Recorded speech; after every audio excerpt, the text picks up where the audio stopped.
Everybody, there is now some breaking news from Congress surrounding infrastructure bills, unemployment benefits, and of course the fourth stimulus check. So be sure to stay until the end of this video, because I will be revealing the latest information surrounding the fourth stimulus payments. So you want to be sure to stay until the end to never miss out on the very important stimulus check news. Now Joe Manchin has just said that he would not support the new infrastructure bill. And this is going to put a pause on our stimulus payments, everybody. This is kind of disappointing because I expected Joe Manchin to support the Democrats and send out more stimulus relief and help out American seniors. But unfortunately, everybody, Joe Manchin has said that Congress should pause talks on the $3.5 trillion package up until next year. What do you think about Joe Manchin, everybody? Is he holding back our stimulus checks? Tell me what you think in the comments below. Every single tactic that we have, whether it is legislative, whether it is sleeping on the steps of the Capitol in order to secure protections. You know, the Supreme Court may have struck this down unjustly, but her leadership allowed 11 million people to be protected. Now, Representative Alexandria Ocasio-Cortez did announce that she has plans to introduce a new bill to extend unemployment assistance through next year. It is called the Extend Unemployment Assistance Act of 2021. And this bill would change the expiration date for the benefits from September 6th to February 2nd of 2022. And now Democratic leaders are attaching language to raise that ceiling to the must-pass government funding bill. Nancy Pelosi and Chuck Schumer have repeatedly called for the national spending limit to be increased. But Mitch McConnell, everybody, has argued that he will not support this bill. So folks, many Democrats and many Republicans are not seeing eye to eye. And this is causing the American people to suffer, and the American people not to receive the financial help they need. I believe that Congress must get the job done and help us out with a fourth stimulus check. If you guys agree, tell me in the comments below. 1 in every 6 renters in the United States facing eviction. Now, so often, and so many of us know what it's like to go home and try to flick on the lights at night and nothing turns on, or to have an eviction notice posted to your door.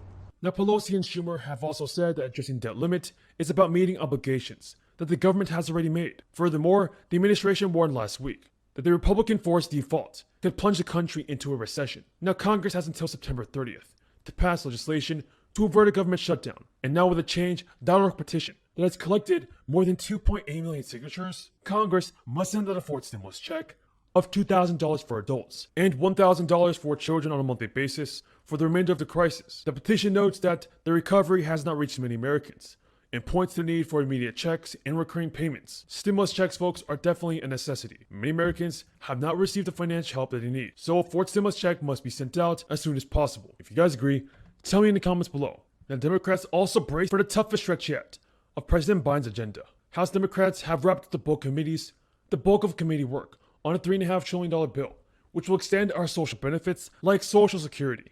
In the Ways and Means Committee, Democrats from wealthier parts of the country have balked when the tax package unveiled by Richard Neal did not hike the federal deduction for state and local taxes known as SALT. In 2017, the SALT benefit was restricted to $10,000, and Democrats are now demanding that the cap be lifted. Thank you for watching, everybody. Until next time, have a great day. If you have any more questions on this, then be sure to leave them in the comments below. And the reason some of these issues are so under-discussed, I was just speaking with one of our leaders that you'll be hearing from in a few moments, Ms. Vivian Smith, that we are taught to internalize that as shame. We don't speak about these issues because we have been taught that an eviction notice at our door or turning on the lights when they're off is a result of an individual shortcoming. When we're talking about 1 in 6 renters in this country facing the street, 11 million people in the United States, that's more than the entire population of New York City, being evicted overnight, that is not an individual shortcoming, that is a systemic failure. That's right. And so when we talk about folks being kicked out in the street, it is not them who should be feeling shamed, it is this institution that should be feeling shame. And so we are here to right that wrong, to make that crooked path straight. Because evictions do not just affect the evicted. When you wake up in the morning and the person who is preparing your coffee this morning was sleeping in a car last night, does that make you safer? Does that make you more shielded from a variant whose transmission could be as low as 5 to 10 seconds in order to transmit? When our population is not yet to the degree that it needs to be, we have to protect people's right to housing in the United States. We will feel the repercussions for years, if not decades to come, if we do not.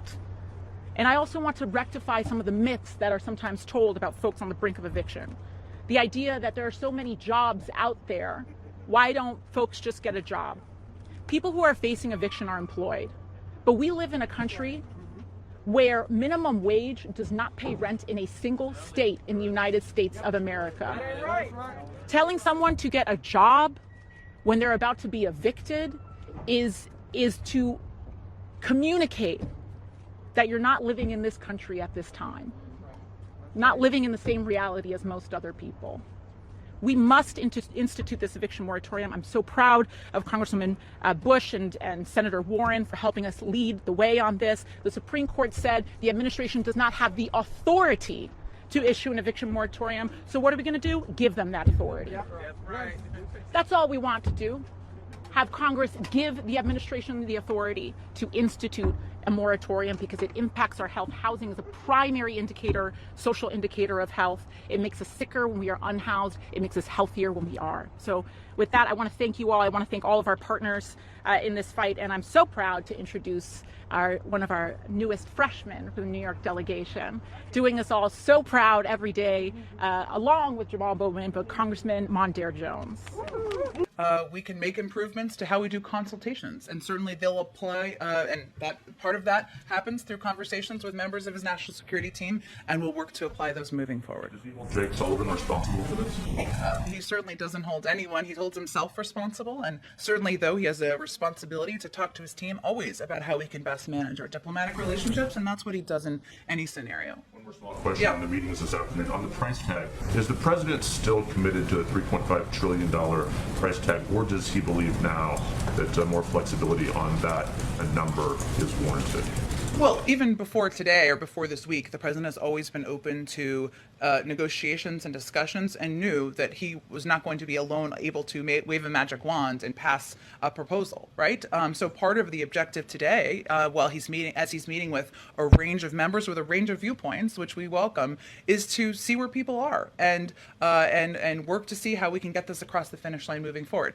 What he's encouraged by is the fact that there is actually, I know we focus a lot, understandably, on areas of disagreement. There's a lot of agreement on lowering costs for American families, on making sure we're investing now in addressing the climate crisis, and making the tax system more fair. There's a lot of agreement on that. And it's a point where we need to figure out what the path forward is. The president's going to play a role in hopefully uniting people around the next steps. Go ahead. Just to follow up again